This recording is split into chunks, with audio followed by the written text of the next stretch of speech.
안녕하세요. 산부인과 전문의 질체건의 권소영 원장입니다. 오늘은 임신 중절 수술편에 관해서 말씀을 해드리도록 할게요. 임신 14주 이전에, 그러니까 1~3분기 때 하는 수술에 관한 설명을 드릴 거고요. 14주라고 해도 이제 완전히 뭐 5~6주 그때랑 뭐 8에서 10주, 그 다음에 13주, 14주 그때는 조금 차이가 많이 나기는 하는데, 그래도 1~3분기는 그렇게 크게 차이는 나지 않기 때문에 한꺼번에 해서 말씀드리도록 할게요. 임신 중절 수술이라고 하는 거는 어쨌든 이제 태아가 있는데 자궁 입구를 열어서 안쪽에 있는 거를 이제 배출을 시키는 그런 과정을 임신 중절 수술이라고 얘기를 하고요.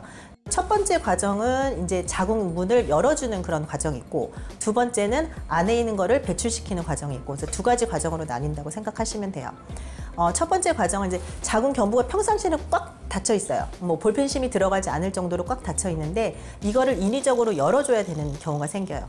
우리가 뭐 자궁경 수술을 할 때도 그럴 수 있고, 지금 중절 수술을 할 때도 그럴 수 있고, 계류 유산이라고, 그래서 보통 드라마에서 유산 생각하면은 쓰러지고 막 피가 뭐 허벅지 사이로 흘러가고 그런 거를 보게 되는데, 실제로는 병원에 그냥 건강검진 뭐 산전 진찰 받으러 가는데 태아가 심장이 뛰지 않습니다, 그런 얘기를 들은 경우도 있거든요. 그러니까 그런 거는 이제 계류 유산이죠. 그럴 때는 또 인위적으로 수술을 해야 되는 경우도 있고, 그 다음에 또 자궁문을 열려야 되는 경우는 이제 분만할 때, 유도분만이라고 그래서 이제 임신 보통 한 39주, 40주 정도 되면 자연스럽게 진통도 생기고 뭐 양수도 터지고 그래서 출산을 하게 되는데, 그게 이제 정상적으로 되지 않고 이제 반응이 없는 경우, 그럴 때는 대개는 한 41주 정도까지 기다렸다가 이제 유도분만을 하게 되거든요. 그래서 그럴 때도 이제 자궁문을 열어주는 그런 과정이 필요해요. 그래서 자궁문을 열어주는 과정에는 이제 약을 쓰는 방법도 있고요. 그 다음에 어떤 뭐 기구를 쓰는 방법도 있어요. 약은 이제 뭐 먹는 약도 있고 질 안에 넣는 약도 있고, 그래서 임신 초기에는 쓰면은 유산이 되니까 못 쓰는 약들이죠. 그래서 그런 약들을 써서 자궁문을 부드럽게 해주고, 너무 자궁기구가 딱딱하거나 한 뭐 10주 이상 돼서 조금 더 많이 열어줘야 될 때는 자궁 입구에다가 이제 어떤 이제 라미나리아 같은 거를 사용을 하는데, 라미나리아는 일종의 이제 해조류로 만든 거예요. 그래서 해조류가 보통 우리 미역국 생각하시면은 이게 말라있던 게 물을 흡수하면 되게 커지잖아요. 두꺼워지고. 그래서 그거 해조류를 말려놓은 거를 자궁 입구에다 넣어놨다가 이제 뭐 3시간일 수도 있고 6시간일 수도 있고 기다리면은 자궁 경부에서 물을 흡수해서 그게 점차 열리거든요. 그래서 그런 이제 기계적인 방법을 써서 자궁 문을 열어주기도 해요. 자궁문을 열어주는 과정이 임신 초기에는 그냥 뭐 1시간 정도면 이제 금방 되고, 임신 후반기에 사용하는 경우는 뭐 4시간, 6시간, 심하면은 뭐 하루 그 정도 걸리기도 하는데, 지금 임신 14주 이전 초기 같은 경우에 있어서는, 임신 3분기 같은 경우는 대개는 수시간 이내로 이루어질 수 있다고 생각하시면 돼요. 첫 번째 그렇게 해서 자궁문을 열어줬으면 그 다음에 이제 배출시키는 과정이 있는데, 되게들 걱정하시죠. 이제 긁어내요. 뭐 어떻게 해요? 뭐 그런 거를 물어보시는데, 기본적으로는 이제 흡입술을 사용을 하고요. 흡입술을 사용을 해서 안에 있는 거를 배출시켜 주는데, 그게 이제 흡입하는 걸로만 되지 않으면 그럴 때는 이제 기계 이제 큐렛이라고 해서 이제 좀 긁어내는 그런 과정도 필요하기는 해요. 그래서 긁어내는 거를 되게 겁내고 그러시긴 하는데, 그 자궁 안에 만약에 수태물이 남아있으면 그게 염증을 일으켜서 결국 다음 임신을 방해할 수 있거든요. 그래서 깨끗하게 수술을 하는 게 필요하니까, 저는 흡입만 하고 저는 뭐 긁어내는 건 하지 말아주세요, 뭐 그렇게 말씀을 하시면 사실 의사 입장에서는 불완전한 수술이 되기 때문에 옳지는 않아요. 그래서 두 가지 과정을 통해서 이제 수술을 한다고 생각하시면 돼요. 수술을 할 때 사용하는 기구들은 예전에는 조금 더 쇠로 된 거를 좀 많이 사용했다면, 요즘에는 이제 플라스틱, 실리콘 그런 기구들이 나와서 이제 훨씬 더 자궁에 손상이 가지 않게끔 하는 그런 거를 사용하고 있고요. 뭐 일회용 기구들도 많이 사용을 하고, 그다음에 뭐 쇠로 된 것도 이제 그런 기구들도 이제 끝이 좀 뭉툭하게 돼서 이제 자궁을 뚫지 않도록 하는 그런 안전 장치들이 다 마련되어 있다고 생각하시면 돼요.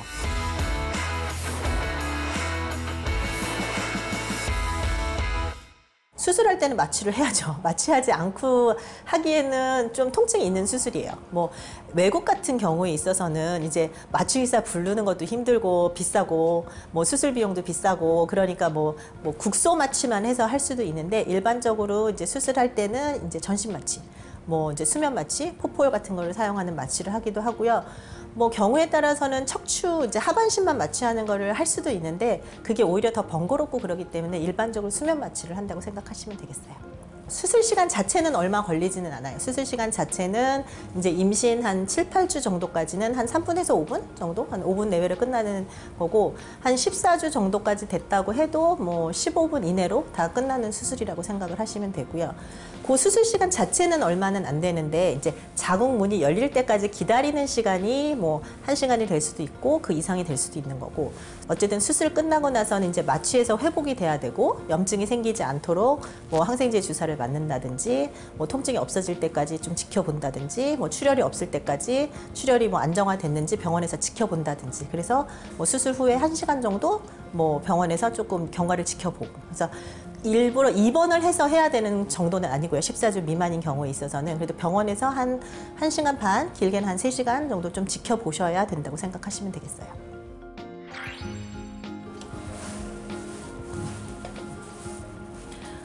임신 중절 수술의 부작용은 어떤 게 있을까요? 모든 수술의 부작용은 사실 비슷해요. 감염, 출혈, 통증, 그 다음에 알러지, 그러니까 그런 게 기본으로 들어가는 거죠. 수술할 때 뭐 염증이 생기거나 그럴 수 있기 때문에 수술 전후로 소독을 잘 하고 뭐 그렇게 해야 되고, 뭐 질염이 있거나 골반염이 있거나 그러면 그거를 같이 병행해서 치료를 하면서, 그거를 치료를 먼저 하고 수술을 할 수도 있고요. 근데 이미 수술 주수가 많이 됐으면 빨리 수술을 해서 임신을 종결하는 게 먼저이기 때문에 두 가지를 같이 병행을 하기도 해요. 수술 이후에 이제 감염 예방하기 위해서 항생제 처방해드리는 걸 잘 복용하시고 그러시면 이제 감염의 위험성은 많이 줄어들게 될 거고요. 근데 두 번째는 이제 출혈. 어떤 수술이든 이제 출혈이 있을 수 있고요. 근데 임신 초기에 하는 경우에 있어서는 수술 시간도 그렇게 오래 걸리지 않고 출혈량도 그렇게 많지는 않아요. 근데 만약에나 이제 여성분이 뭐 출혈 소인이 있거나 그런 경우에는 뭐 출혈이 많이 있을 수도 있고, 뭐 수술하다 잘못해서 이제 자궁에 있는 혈관이 건드리거나 그러면 그럴 때도 좀 출혈이 생길 수는 있겠죠. 근데 일반적으로 임신 초기에는 그렇게 크게 문제가 되지는 않아요. 통증은 수술할 때가 이제 제일 아픈데, 그때는 이제 마취를 하니까 그때는 잘 못 느끼시게 되고, 그러고 나서 깨어나면은 좀 통증이 있겠죠. 모든 수술이 수술 첫날, 수술 둘째 날은 조금 아플 수는 있어요. 그래서 그때는 이제 진통제 잘 복용하시고 그렇게 하시면 되고, 점점 좀 괜찮아진다고 생각하시면 되고요. 첫날, 둘째 날 정도는 생리통 좀 심한 날 정도로 생각하시면 되고, 그 이후에는 점차 괜찮아져요. 지금 이런 출혈이라든지 복통이라든지 이런 그 수술 후에 생기는 그런 부작용 같은 경우는 짧게는 3, 4일, 길게는 한 2주 그렇게 나타나는데, 부작용이라고 보기에는 그냥 수술 후에 회복되는 과정이라고 생각을 하시면 될 것 같아요.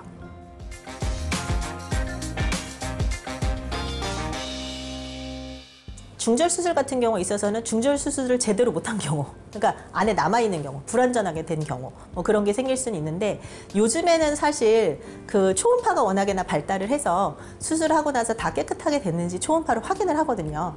그래서 뭐 수술장에 초음파가 있으면 수술장에서 확인을 할 것이고, 안 그러면은 뭐 하루 이틀 뒤나 아니면 일주일 뒤에 병원에서 이제 초음파로 다시 한번 확인을 해서 잘 깨끗한지 확인을 하기 때문에 불완전한 수술에 관해서는 그렇게 크게 걱정은 안 하셔도 될 거예요. 근데 이제 병원에 오라고 하는 날 안 갔다. 근데 공교롭게도 수술이 좀 불완전하게 됐다. 그러면 안 되겠죠. 그러니까 그 치료 방침은 좀 잘 따라주시고 그러시는 게 필요해요. 또 이제 생겨서는 안 되는 그런 이제 부작용 중에 하나인데, 자궁이 뚫리는 경우가 생길 수 있어요. 아무리 이제 기구가 뭉툭하게 생겼어도 그게 자궁을 뚫고 나가는 경우가 생길 수는 있거든요. 근데 자궁은 근육이 여러 층으로 이렇게 얼기설기 되어 있는 거예요. 그러니까 그냥 일자로 되어 있는 건 아니고, 예를 들어서 우리 옷에 뭐 볼펜을 한번 딱 그냥 볼펜이나 뭐 바늘을 찍었다고 해가지고 그게 완전히 뚫리는 건 아니잖아요. 다시 그냥 그 섬유 조직이 있는 것처럼, 그 수술을 하다가 이제 천공이 됐어도 그러면 이제 느낌이 있거든. 아, 뚫었다 하는 그런 느낌이 있어요. 그럴 때 그냥 기구를 빼고 그냥 안전하게 나머지 수술을 마치면 되는데, 그렇지 않고 잘 모르는 경우, 내가 뚫었다는 거를 모르는 경우, 그러면서 계속 이제 석션을 하고 그러는 경우에 있어서는 잘못하면 자궁 밖에는 장이 있으니까, 그러면 장 손상이 오고 장도 뚫리고 그러면 이제 부작용이 되게 많이 생길 수 있죠. 이제 수술 경험이 별로 없는 의사라든지, 아니면 자궁 모양이 되게 많이 휘어 있어서 기구가 그쪽으로 좀 쉽게 뚫린다든지 그런 경우에 생길 수는 있는데, 그런 게 생기지 않도록 좀 조심하면서 수술을 해야 되고, 수술 이후에 뭐 항생제도 잘 복용하시고 그렇게 하셔야 돼요.